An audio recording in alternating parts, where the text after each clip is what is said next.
সবাইকে যে আজ আমার বাড়ি ডাকলাম তার কারণ আছে। আমরা সবাই কিছুটা আন্দাজ করতে পারি যে কেন আপনি এই রাতে আমাদের সবাইকে ডেকেছেন। আমার পক্ষে আর গোপালকে হজম করা যাচ্ছে না। সেটা আমরাও পারছি না, কিন্তু আমাদের কিছু করার নেই। সত্যি কি কিছু করার নেই? আমরা বহুদিন ধরে বহুভাবে চেষ্টা করেছি যে গোপালকে কিভাবে হেনস্থা করা যায়, কিন্তু আমরা কিছুতেই সফল হতে পারিনি। শুধু একবার গোপালকে মহারাজের কাছে ছোট করতে পারলেই আমি শান্তি পাই। সেটা তো আমরাও পাই, কিন্তু হচ্ছে কই? এমন এমন এক একটা সমস্যার সমাধান করে দেয় যে আমরা কিছু করতেই পারি না। এবার কিছু একটা ওই শক্তপোক্ত সমস্যা খাড়া করুন। আরে সেটাই তো খুঁজে চলেছি, কিন্তু আলোর দেখা তো পাচ্ছি না। এই অন্ধকারের মধ্যে আপনি আলোর দেখা পাবেন না মন্ত্রী মশাই। আমাদের সুযোগের অপেক্ষায় থাকতে হবে। সুযোগ আসবে তখনই আমাদের চেপে ধরতে হবে। এইভাবে অন্ধকারে তীর চালিয়ে লাভ নেই। যতদিন না আমি গোপালকে অপদস্থ করতে পারছি ততদিন আমার শান্তি নেই। আপনার সময় আসবে। জানি না কবে আসবে, জানি না। অনেক রাত হলো মন্ত্রী মশাই, এবার আমাদের আজ্ঞা দিন। ঠিক আছে, কাল সকালে তোমাদের সাথে দেখা হবে।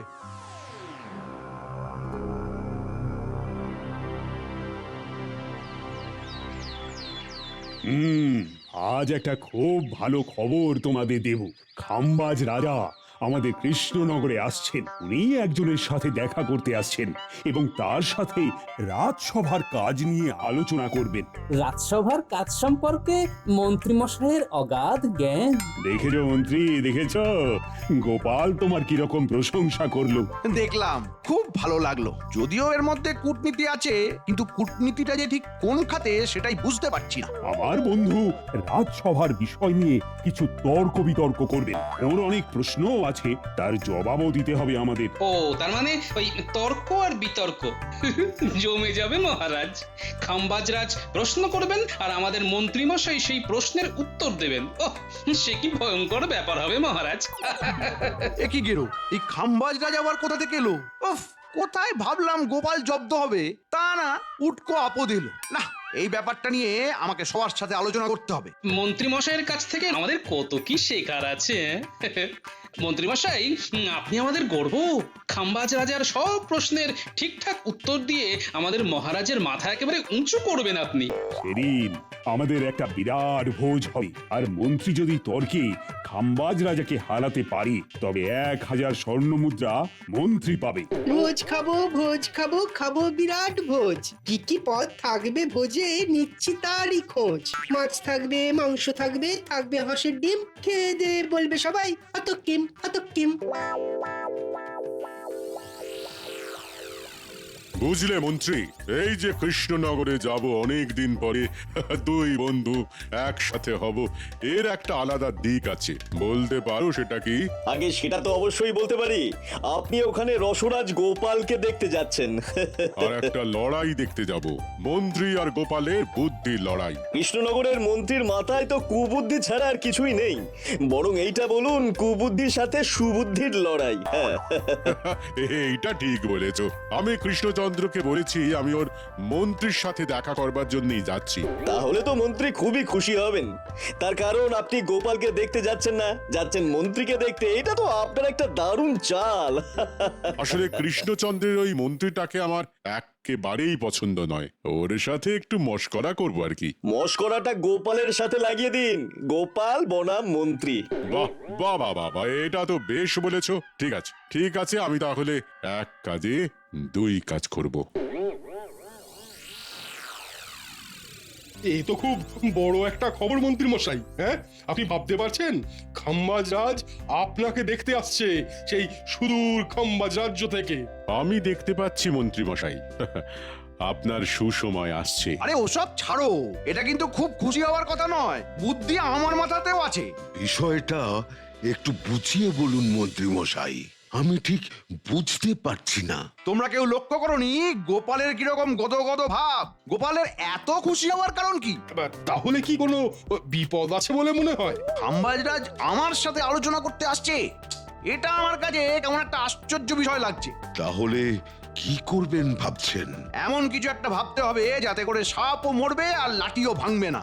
মন্ত্রী মশাই, আপনি খাম্বাজ রাজের সাথে মুখোমুখি হতে চাইছেন না, কি তাই তো? হ্যাঁ, কিন্তু কিন্তু কিভাবে?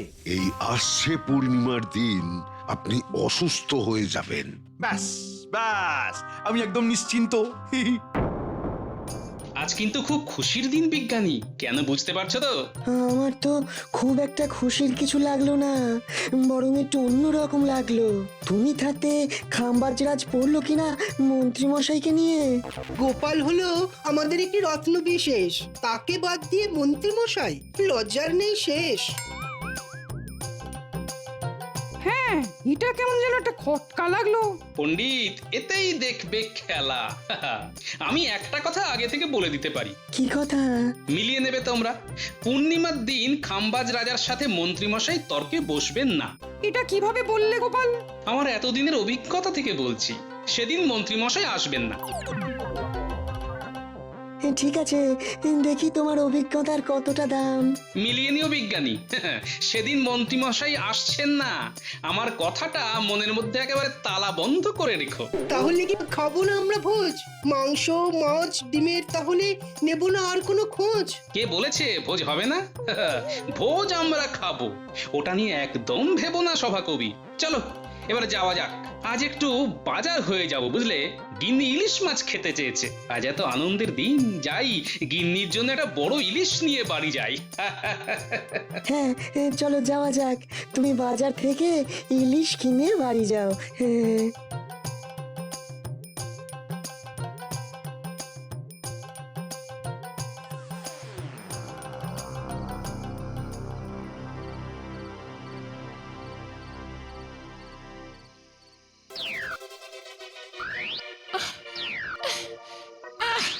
কি হলো? আমার দুটো চোখ কাঁপছে কেন? একবার ডান চোখ কাঁপছে আর একবার বাঁ চোখ কাঁপছে। কোন চোখ কাঁপলে কি হয় ভুলে গেছি। এই এই এই, একবার ডান চোখ, একবার বাঁ চোখ, একবার ডান চোখ, একবার বাঁ চোখ। ইলিশ এলো ঘরে আমার হাত ধরে, ইলিশ এলো ঘরে আমার হাত ধরে।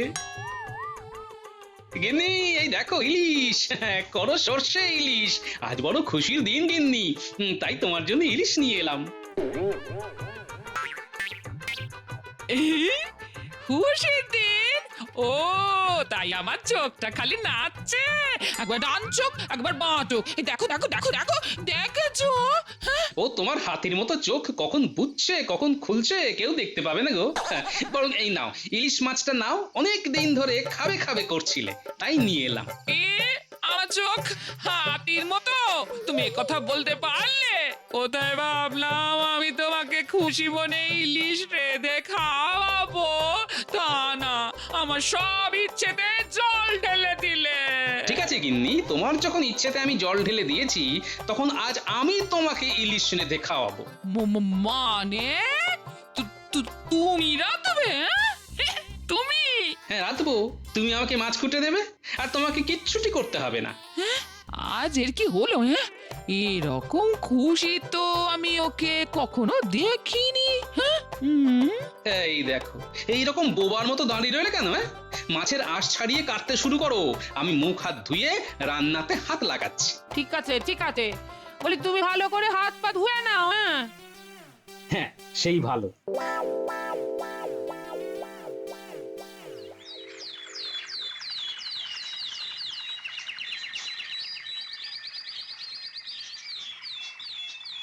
সভাকবি, আমার সম্মানীয় অতিথি আজ আমার রাজসভাতে এসে উপস্থিত। তা তুমি প্রস্তুত তো? প্রস্তুত মহারাজ। তবে বন্দনা শুরু করে দাও। কিন্তু মহারাজ, মন্ত্রী মশাই তো এখনো আসেননি। হ্যাঁ তাই তো, মন্ত্রী কোথায় গেল? মন্ত্রী এখনো আসেনি কেন? সে কি, আমি তো আপনার মন্ত্রীর সাথে আলোচনা করব বলেই এলাম, তাহলে তো আমার আশাটা বিফলে গেল। না না না, সে কি প্রহরী, এক্ষুনি মন্ত্রীর বাড়ি যাও, গিয়ে দেখো মন্ত্রী আসেনি কেন। গিয়ে কোনো লাভ নেই মহারাজ। লাভ নেই মানে? কি হয়েছে? ভয়ঙ্কর অসুস্থ মন্ত্রী মশাই। সে কি, ভয়ঙ্কর অসুস্থ? সে কি, কি হয়েছে? কাল পর্যন্ত তো ঠিকই ছিল, তা আজ কি এমন হলো? মন্ত্রী মশাইয়ের মস্তিষ্কে চুলকানি হয়েছে। মস্তিষ্কে চুলকানি? এ আবার কি রোগ? রাজবৈদ্য, ওই মস্তিষ্কে চুলকানি তা কি ধরনের রোগ?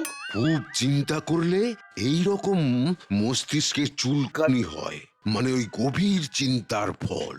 ও বাবা, মন্ত্রী মশাই আবার চিন্তা করেন, তাও আবার গভীর চিন্তা। মহারাজ, আমিও না কয়েকদিন ধরে একটা ভয়ঙ্কর রোগে ভুগছি। গোপাল, তুমি আবার কি রোগে ভুগছো? কই কোনোদিন বলনি তো। আজ মন্ত্রী মশাইয়ের রোগটা শুনে আমার রোগের কথা মনে পড়লো। আমার রোগটা হলো ওই চোখের চুলকানি। কিরকম? ওই বই পড়া থেকে চোখের চুলকানিটা হয়। অতিরিক্ত বই পড়লেই শুধু এই রোগটা হয় মহারাজ। গোপাল, তোমাকে তো আমি কখনো বই পড়তে দেখিনি। আপনি একদম ঠিক কথা বলেছেন, আমাকে কখনো বই পড়তে দেখেননি। ঠিক তেমন ভাবে মন্ত্রী মশাইকে কি কখনো গভীরে চিন্তা করতে দেখেছেন মহারাজ? এই জন্যই গোপাল আমার এত প্রিয়। আমি তো গোপালকে দেখবার জন্যই কৃষ্ণনগরে এসেছি। হ্যাঁ, তাহলে কি হবে কৃষ্ণচন্দ্র? আমার তো আশা পূরণ হলো না। না না, সে কি কাণ্ড! হবে না মানে হওয়াতেই হবে। কাল হবে, কাল না হলে পরশু হবে। আরে আরে, আমি তো নির্দিষ্ট কয়েকটা দিনের জন্যই এখানে এসেছিলাম। আমি আরো কয়েকটা দিনের জন্য আপনাকে রেখে দেবো খাম্বাজ রাজ। সেটা তো অতি উত্তম মহারাজ, এই সুযোগে আমরাও খাম্বাজ রাজের সেবা করতে পারবো। তাহলে আজকের মতো সভার কাজ শেষ হলো, কাল আবার যথা সময় শুরু হবে। তবে মন্ত্রী যে কাজ করলো সেটা কিন্তু আমি খুব ভালোভাবে নিলাম না। এই, কি গো, খাম্বাজ রাজের কাছে তুমি যাবে না? না। সে কি, কেন? ওরে বাবারে বাবারে বাবারে বাবা, আমার কোথাও দেখছি একটু শান্তি নেই। ও, তার মানে আমি তোমার শান্তি নষ্ট করছি? ঠিক আছে, আমাকে ছাড়া তুমি শান্তিতে থাকবে তো? বেশ তো, থাকো থাকো, তুমি থাকো।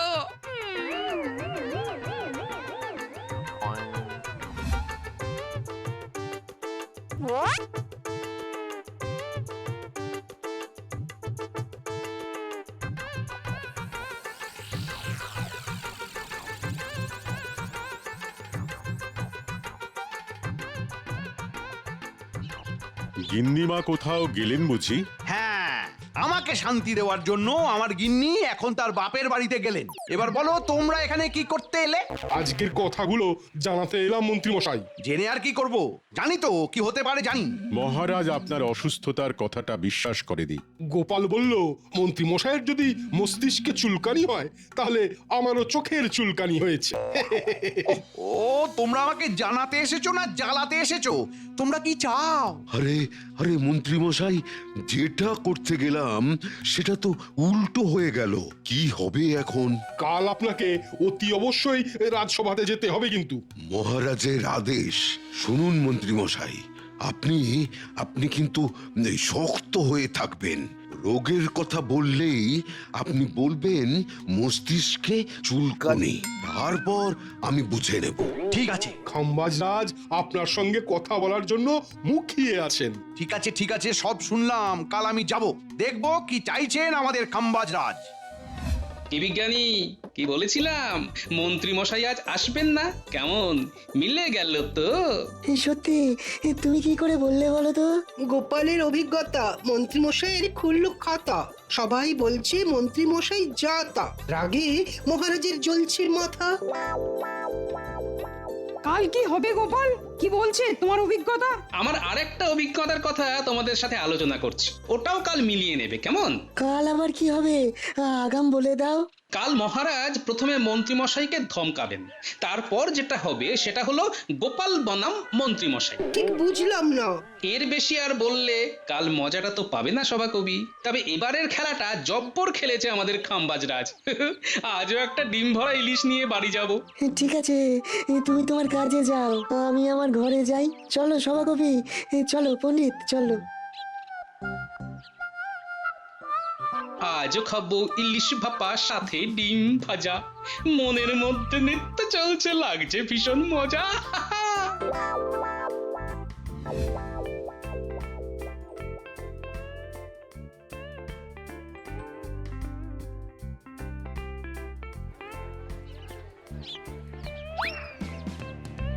এই এই তুমি আবার আমার দোকানে এসেছো গোপাল? এই বিনা পয়সায় মাছ দিতে পারবো না কিন্তু, হ্যাঁ, এই আগে থেকেই বলে দিলাম তোমায়। ওরে পাবি রে পাবি, একসাথে 1 বছরের দাম দিয়ে দেব। এখন চটপট এই 100 পদ্মার ইলিশ মাছ ওজন করতো।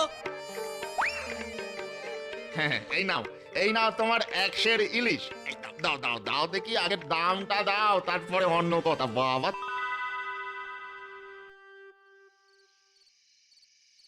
রানী, একটা বিরাট অপমানের মধ্যে মন্ত্রী আমায় ফেলে দিল। খাম্বাজ রাজা আমার রাজ্যে এসেছেন মন্ত্রীর সাথে রাজসভার বিষয় নিয়ে আলোচনা করবার জন্য, আর মন্ত্রী আজই অসুস্থ হয়ে পড়ল। মন্ত্রী মশাই অসুস্থ?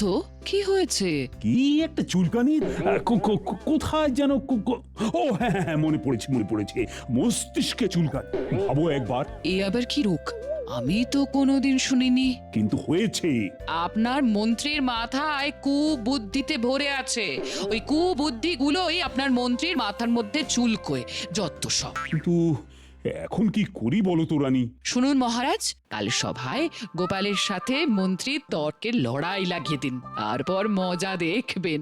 মহারাজ, কাল সভাতে আমি থাকবো। গোপাল বনাম মন্ত্রীর তর্কযুদ্ধটা দেখতে হবে। ঠিক আছে রানী, কাল সভায় তুমি আমার সাথে থাকবে, আর থাকবে খাম্বাজ রাজ। কি মন্ত্রী, তুমি তো কাল রাজসভায় এলে না? আগে হ্যাঁ খাম্বাজ রাজ, আমি কাল খুব অসুস্থ ছিলাম। হ্যাঁ, রোগটা ভারী অদ্ভুত, তাই না মন্ত্রী? মস্তিষ্কে চুলকানি, কি তাই তো? গোপাল, তোমার কি মনে হয় মস্তিষ্কে চুলকানি কি ধরনের রোগ? প্রণাম মহারাজ, প্রণাম রানীমা, প্রণাম খাম্বাজ রাজ, প্রণাম মন্ত্রী মশাই। আপনার শরীর এখন কেমন? এখন বেশ ভালো। চুলকানিটা আর নেই তো? না। এই মরেছে, এইবার আমাকে কিছু প্রশ্ন করলে আমি কি বলবো? তা মন্ত্রী মশাই, আপনি কি মলম লাগালেন? কোথায়? ওই যে ওই মস্তিষ্কে। না, মলম লাগাইনি। ও মা, এমনি সেরে গেল? বাহ, খুব বাধ্য রোগ আপনার মন্ত্রী মশাই। ঠিক ঠিক মন্ত্রী, তোমার রোগটা খুব বাধ্য। কিন্তু কালকে যেভাবে রাজবৈদ্য তোমার রোগের কথা বলল, তাতে তো ভারী দুশ্চিন্তায় পড়ে গেছিলাম। এই রাজবৈদ্য একদিনের মধ্যেই কিভাবে মন্ত্রী মশাইকে সারিয়ে তুললে? কি বলি, আরে বাবা, মন্ত্রী মশাই কোথায় বলবেন যে শরীর এখনো খারাপ আছে? আপনি বললেন বলে আমাকে আসতে হলো। এখনো ওই মাথার ভেতরটা চুলকোচ্ছে। এবার আমি কিভাবে বিষয়টা চাপা দিই? কি রাজবৈদ্য, চুপ কেন? হ্যাঁ হ্যাঁ, তোমার চুপ থাকাটা তো ভালো দেখায় না। মন্ত্রী মশাইয়ের রোগটা তো ভয়ানক ছিল, কিন্তু এটা একটা বিস্ময় যে একদিনের মধ্যে সেরে গেল। এটা হয়তো ওই আমার ওষুধের হাত যশ। আচ্ছা মন্ত্রী মশাই, কাল আপনার মাথায় ঠিক কি ধরনের অনুভূতি হয়েছিল?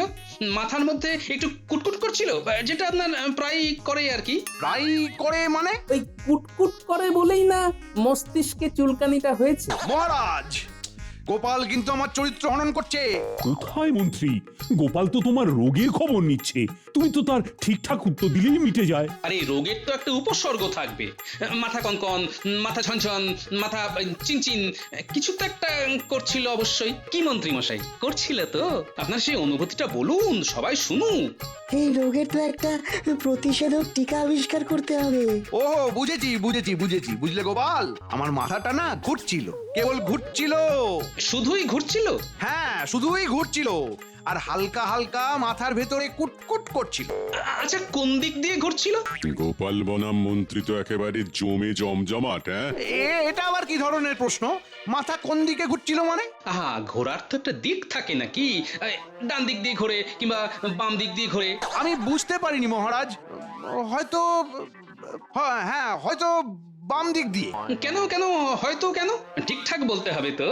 ঘুরছিল কোন দিকে ঠিক করে ভেবে বলুন। ওফ গোপাল, যা আনন্দ হচ্ছে। মন্ত্রী মশাইয়ের মিথ্যে ধরা পড়ে যাচ্ছে। মন্ত্রী মশাইকে স্বীকার করাবোই যে মন্ত্রী মশাইয়ের কিচ্ছু হয়নি। শুধু খাম্বাজ রাজের প্রশ্নের উত্তর দিতে হবে বলে ভয়ে সেদিন রাজসভায় আসেননি। মন্ত্রী মশাই বলুন শিগগিরই বলুন, বাম দিক দিয়ে ঘুরছিল না ডান দিক দিয়ে ঘুরছিল? ও এ কি ফ্যাসাদে পড়লাম রে বাবা, এই গোপাল তো আমাকে ছিঁড়ে খাচ্ছে, আর পাচ্ছি না। মহারাজ আমাকে ক্ষমা করে দিন, আমার কিচ্ছু হয়নি মহারাজ, আমার কিচ্ছু হয়নি। মন্ত্রী মশাই তো এবার আমাকে ফাঁসিয়ে দিল। মানে রাজবৈদ্য যে বললো আপনার মস্তিষ্কে চুলকানি হয়েছে, তার মানে তো রাজবৈদ্য তুমিও তো বেশ গোলমেলে। মহারাজ, মহারাজ ক্ষমা করে দিন মহারাজ। একটা নির্মল হাসির জায়গা থেকে যে এই রকম